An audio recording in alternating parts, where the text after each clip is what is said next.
আসসালামু আলাইকুম। আমি এখন আছি সিলেটের বিছনাকান্দি। সো আজকের এই ভিডিওতে আমি আপনাদেরকে এই বিছনাকান্দির আসল সৌন্দর্য দেখানোর চেষ্টা করব আর দেওয়ার চেষ্টা করব এই বিছনাকান্দির ভ্রমণের সম্পূর্ণ একটি পূর্ণাঙ্গ ভ্রমণ গাইডলাইন। So let's go.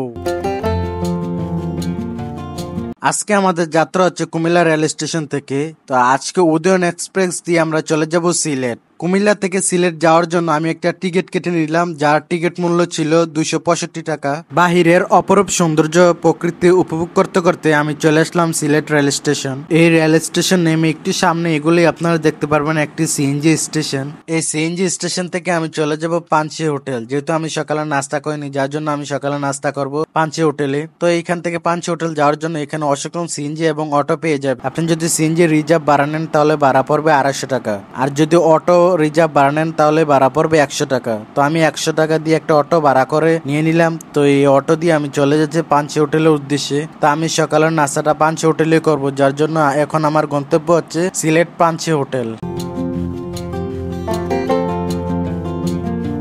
সকালের নাস্তাটা এই পাঞ্চি রেস্টুরেন্ট থেকে সেরে আমি চলে যাব আমার গন্তব্যের উদ্দেশ্যে।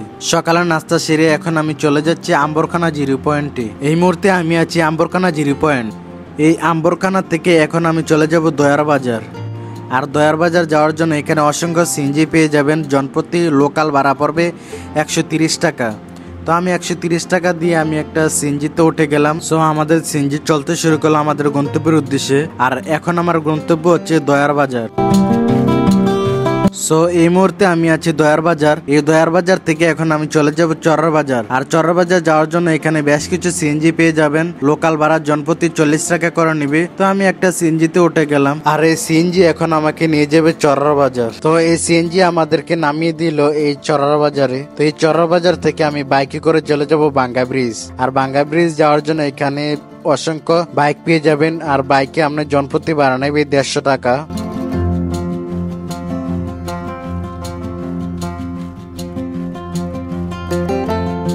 সিলেটের নৈসর্গিক সৌন্দর্য এখানে লুকিয়ে রয়েছে। রাস্তার দুই পাশে এই অপরূপ সৌন্দর্য এবং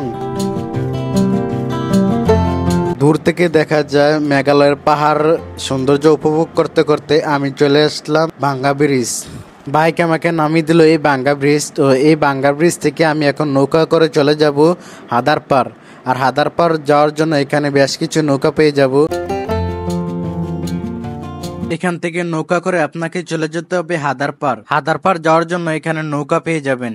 আর এই নৌকা দিয়ে আমি চলে যাব হাদারপাড়। আর এখান থেকে নৌকা আপনি ভাড়া নিবে হাদারপাড় যাওয়ার জন্য জনপ্রতি 100 টাকা করে। নৌকার মাঝে ছেলে আমাকে ছাতা দিয়ে সেফলি ভাবে আমাকে নিয়ে যাচ্ছে হাদারপাড়। চারপাশের অপরূপ সৌন্দর্য, মেঘলা আকাশ আর শান্ত জলরাশির মাঝে এক অনন্ত প্রশান্তি অনুভব করছি। আর এই সৌন্দর্যের কাছে এর প্রচন্ড পরিমাণ রোদ আমার কাছে কিছুই না। আপনার যখন এই সৌন্দর্য আপনি নিজ সচক্ষে দেখবেন তখন অনুভূতি সত্যি অন্যরকম কাজ করবে। আমরা এখন চলে আসছি হাদারপাড়। আর এই হাদারপাড় থেকে বাইকে করে আমরা চলে যাব বিছনাকান্দি। তো এখান থেকে বাইকে ভাড়া জনপ্রতি 150 টাকা করে নিবে। তো আমি 150 টাকা একটা বাইক ভাড়া করে আমি চলে যাচ্ছি বিছনাকান্দির উদ্দেশ্যে। তো এই বাইক আমাদেরকে ডিরেক্ট বিছনাকান্দি স্পটে নামিয়ে দেবে। আর যাওয়ার পথে রাস্তার কি অবস্থা আপনারা দেখতেই পাচ্ছেন।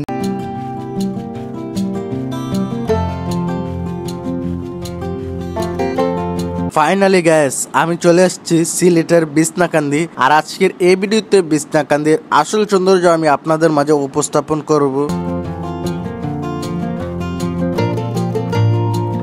বিছনাকান্দি সিলেটের গোয়ানঘাট উপজেলার রোস্তমপুর ইউনিয়নে অবস্থিত। বিছনাকান্দি মূলত জাফলং ও বুলাগঞ্জের মধ্যে একটি পাথর কোয়ারি। বাংলাদেশ ভারত সীমান্তের খাসিয়া পাহাড়ের অনেকগুলো ধাপ দুই পাশ থেকে এসে বিছনাকান্দিতে মিলিত হয়েছে। সেই সাথে মেঘালয় পাহাড়ের খাঁজে থাকা সুউচ্চ ঝর্ণা বিছনাকান্দির প্রকৃতিকে দিয়েছে ভিন্ন মাত্রা। পর্যটকদের কাছে বিছনাকান্দির মূল আকর্ষণ হচ্ছে পাথরের উপর দিয়ে বয়ে চলে স্বচ্ছ জলধারা আর পাহাড়ে পাহাড়ে শুভ্র মেঘের উড়াউড়ি। প্রথম দেখায় আপনার মনে হবে এই যেন এক পাথরের বিছানা। আর স্বচ্ছ পানিতে গা এলিয়ে দিতেই যে মানসিক প্রশান্তি পাবেন, এই প্রশান্তি আপনাকে বিছনাকান্দি টেনে নিয়ে যাবে বারবার। এই জন্য পাহাড়, নদী, ঝর্ণা আর পাথর মিলিয়ে প্রাকৃতিক মায়াজাল বিছিয়ে রেখেছে বিছনাকান্দি। বিছনাকান্দি যে কোনো সময় ভ্রমণের জন্য উপযুক্ত। তো তবে বর্ষাকাল বিছনাকান্দি ভ্রমণের জন্য আদর্শ সময়। চারদিক প্রচুর পানির প্রবাহ থাকার কারণে এই সময় বিছনাকান্দি প্রকৃতির সৌন্দর্য দেখতে পাওয়া যায়। বছরের অন্য সময় এখানে পাথর উত্তোলনের কারণে ভ্রমণের ক্ষেত্রে সাময়িক অসুবিধার সৃষ্টি হয়।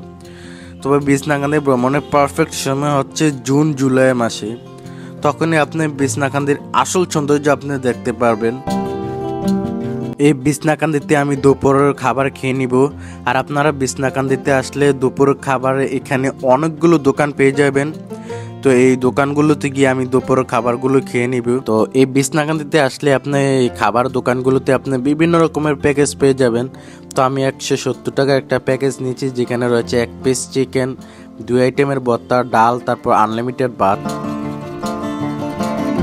সিলেট ভ্রমণ সংক্রান্ত আপনার যে কোনো মতামত জানতে পারেন এই কমেন্ট বক্সে, এবং ভিডিওটি ভালো লাগে থাকলে লাইক, কমেন্ট ও শেয়ার করতে ভুলবেন না। ধন্যবাদ, দেখা হবে পরবর্তী ভিডিওতে।